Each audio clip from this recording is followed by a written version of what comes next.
This is the Jasion RetroVolt Electric Bike, and just looking at it, I get a serious blast of retro cool vibes. Right off the bat, the styling is what got my attention. It sort of takes all the best parts of classic mopeds and old school mountain bikes, but packs it into a modern, powerful electric bike with fat, beefy tires and some nice, bold color pops. If you've ever wanted an e-bike that stands out and actually looks fun to ride, this is one to consider. From my experience, this bike feels like pure freedom on two wheels. I know that sounds big, but that's honestly how riding it made me feel the first few days. Kinda like taking a shortcut back to being a kid, but with a ton more power. So, let's just get straight to the heart of what it's like to use. This is a quick review, but I've ridden it through city streets, some gravel trails, and more than a few bumpy shortcuts. Talking key features, what really sets the Jasion RetroVolt apart for me is the motor and battery. Underneath the vintage looks, there's a 750-watt motor that hits a peak at 1500 watts, which is, to put it simply, really strong. For me, that translates to getting up to 30 miles per hour pretty easily, and on some light downhill stretches, it even pushes past that if the road is safe and clear. What surprised me was how easy it handled hills or tougher terrain. Whether I'm on the paved city streets, dodging potholes, or hopping onto rougher trails, the motor's got the torque to keep me moving fast. It takes a lot of the struggle out of places I'd normally have to slow way down. The 48-volt 13Ah removable battery is the other thing that kept catching my attention. Pedal assist mode, which basically means the motor helps you while you pedal, can get you up to 70 miles per charge if you ride economically. I don't always get the full range, but I ride hard and push the throttle a lot, so for the days I really want to explore, I'm honestly not stressing about running out of juice. Plus, the battery comes off in seconds, so I can take it indoors to charge or just top it up between rides. For anyone just getting started, removable batteries are a big deal, because you don't have to drag the whole bike inside your apartment or garage. Comfort was actually something I was kind of unsure about at first. The look is chunky and heavy-duty, not super streamlined or sleek, and sometimes that means the ride is harsh. But with this one, it's actually the opposite. The RetroVolt's got a full front and rear dual suspension setup, which is basically like having shock absorbers on both wheels. The main result is you hardly feel those nasty bumps, and even when I hit curbs or rooty trails, it never tossed me around. The huge 20-inch fat tires only add to that stability. Fat tires just grip every surface better, whether it's loose gravel, mud, wet pavement, or just crummy city roads. They make a big difference for someone like me who likes to go off the main path, and they're a blessing if you're new to e-bikes and worried about slipping or losing balance.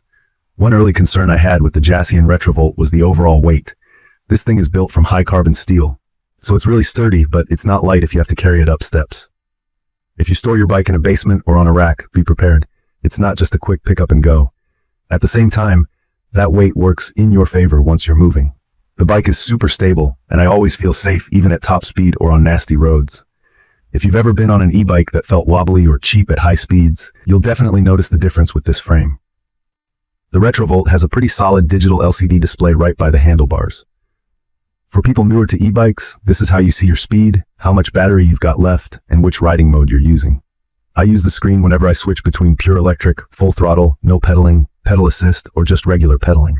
I personally like the cruise mode, which keeps my speed up without having to hold down the throttle all the time. That's a little thing, but it adds up on a long ride. About brakes. This bike uses front and rear disc brakes, so you can stop quickly even if the roads are messy or wet. I've tested this in a couple emergencies, and it grabs just like it should. For people who've never tried disc brakes before, they're kind of like what motorcycles use, compared to the old squeeze brakes you see on kids' bikes. You get a faster, more controlled stop.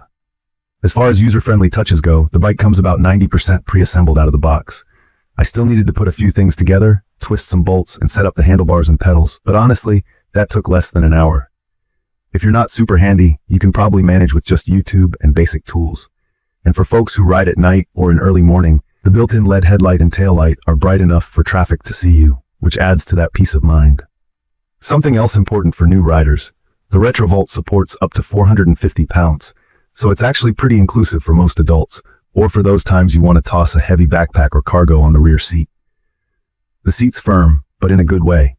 I'd suggest maybe swapping it out for a more padded one if you're planning big adventures, but for my daily 5 or 10 mile trips, it's just fine.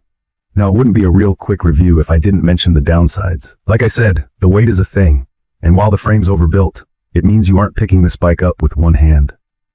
The gear shifting, right out of the box, was a little stiff. At first, changing gears took more effort than I'm used to on other bikes. However, it loosened up over a couple rides, so for someone newer, just give it a bit of time. One other thing is charging time. For a full battery, you're looking at about 4 hours, which is a little long if you forget to plug it in before a big ride.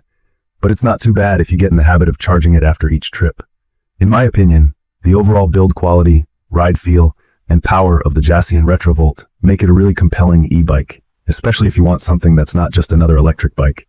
It rides like a tank, but looks like a throwback. The classic styling draws questions every single time I park it. It turns heads, and that's just fun. It doesn't look clunky or like some weird science project, like a lot of e-bikes do. It's perfect for commuters, folks who want to take detours onto bumpy trails or parks, or someone just starting out who wants an e-bike that's going to last. From my experience, having the freedom to switch between pedal assist and full throttle when your legs get tired is a game changer, especially on longer rides or when you're running late. If you want to carry more, the combination of robust frame and back seat makes hauling stuff around really easy. The fat tires let you ride with confidence just about anywhere, and the full suspension flattens out the rough bits of city life. So, who do I think this is for? If you're a regular rider who commutes, explores your city, or likes to get a little adventurous on weekends, I'd recommend this for you. If you've never had an e-bike before, it's a pretty forgiving and stable introduction, and if you're upgrading from a smaller or less powerful bike, you're going to notice the difference right away. In conclusion, after putting real miles on the Jasion RetroVolt Electric Bike and pushing it through everyday errands, gravel paths, and some downtown chaos, I can say it's one of the most fun and dependable e-bikes I've tried lately. There are some small things to get used to, but nothing that takes away from the big picture. Impressive range, plenty of power, eye-catching looks, and a really comfy ride for almost any situation. If you want something that keeps things simple but powerful, with enough style to make you smile every time you hop on, definitely check this one out.